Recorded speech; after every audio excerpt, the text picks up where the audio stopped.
बॉलिवूडचा he man, गरम धरम अशा विशेषणांनाच चार चांद लावणारे ज्येष्ठ अभिनेते धर्मेंद्र यांनी चाहत्यांना आज अखेरचा गुड बाय केला। चार्मिंग तगडा हिरो धर्मेंद्र यांनी वयाच्या 89व्या वर्षी मुंबईतल्या जुहूमधल्या आपल्या राहत्या घरी अखेरचा श्वास घेतला। त्यांच्या एक्झिटमुळे बॉलिवूडचा सुवर्णकाळ व्यापून टाकणाऱ्या एका वादळाची अखेर झाली। आज दुपारी विलेपार्ले इथल्या स्मशानभूमीत धर्मेंद्र यांच्यावर अंत्यसंस्कार करण्यात आले। तोडेंगे दम मगर तेरा साथ ना छोडेंगे म्हणणाऱ्या बीरूला अखेरचा निरोप देण्यासाठी शहेनशाह अमिताभ बच्चन हे देखील हजर होते। सोबतच शाहरुख खान, सलमान खान, आमिर खान, अक्षय कुमार, संजय दत्त, गोविंदा, सायरा बानो, रणवीर दीपिका यासारख्या सेलिब्रिटींनीही धर्मेंद्र यांचं अखेरचं दर्शन घेतलं। 70-80चं दशक गाजवणाऱ्या या महान कलाकाराला केवळ घरचे आणि सेलिब्रिटींच्या उपस्थितीत साध्या पद्धतीनं अखेरचा निरोप देण्यात आला।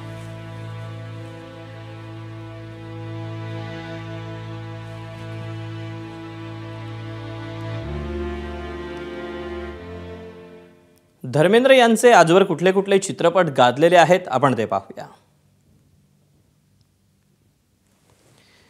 दिल भी तेरा हम भी तेरे, शोले, चुपके चुपके, सत्यकाम हकीकत, यादों की बारात, अनुपमा, सीता और गीता, फूल और पत्थर, धर्मवीर, द बर्निंग ट्रेन, मेरा गाव मेरा देश हे धर्मेंद्र यांचे आजवरचे गाजलेले चित्रपट। ग्रीक गॉड, ही मॅन अशा विविध नावांनी धर्मेंद्र यांना ओळखलं जायचं। त्यांच्या सौंदर्याची चर्चा जगभरात होती, त्यामुळे जगातील टॉप 10 सुंदर पुरुषांमध्ये त्यांचा नावाचा देखील समावेश होता। पाहूया। 1970च्या दशकात धर्मेंद्र त्यांच्या करिअरच्या शिखरावर होते। त्यांनी साकारलेल्या चित्रपटांमुळे त्यांचा मोठा चाहता वर्ग निर्माण झाला होता। त्यावेळच्या अनेक अभिनेत्रीही धर्मेंद्र यांच्या चाहत्या होत्या। त्यांचं सौंदर्य आणि शरीरयष्टीमुळे त्यांना ग्रीक गॉड म्हणूनही संबोधलं जायचं।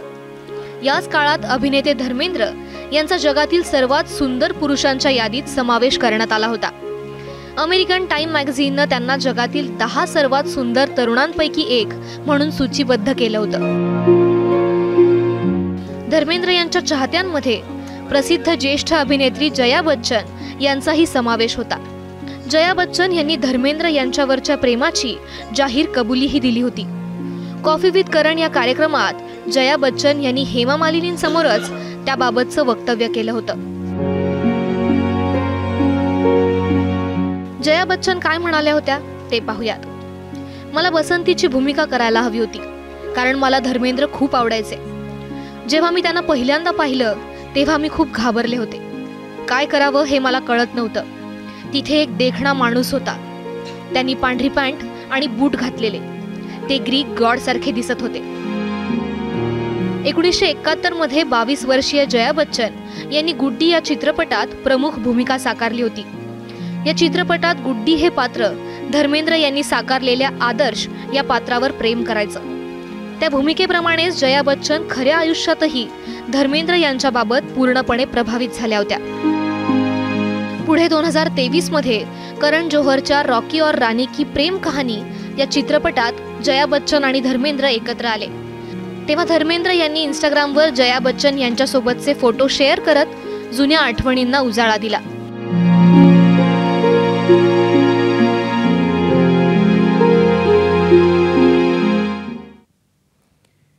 धर्मेंद्र यांना त्यांच्या कारकिर्दीत कोणकोणते पुरस्कार मिळाले तेही आपण पाहूया।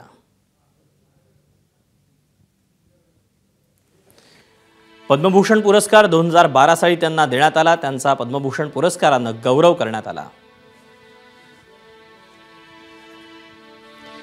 फिल्मफेअर जीवन गौरव पुरस्कार 1997 साली त्यांना देण्यात आला। राष्ट्रीय चित्रपट पुरस्कारानं 1990 साली घायल चित्रपटासाठी त्यांना सन्मानित करण्यात आला। आयफा जीवन गौरव पुरस्कार 2007 आणि 2011 मध्ये त्यांना प्रदान करण्यात आला। तर झी सिने जीवन गौरव पुरस्कारानं 2005 साली त्यांना सन्मानित करण्यात आलं। तर राजा कपूर जीवन गौरव पुरस्कारानं 2008 साली त्यांना सन्मानित केलं गेलं। डॉक्टर बाबासाहेब आंबेडकर नोबेल पुरस्कार 2017 मध्ये त्यांना देण्यात आला.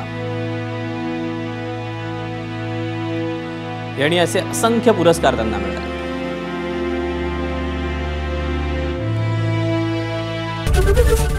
एबीपी माझा, उघडा डोळे बघा नीट.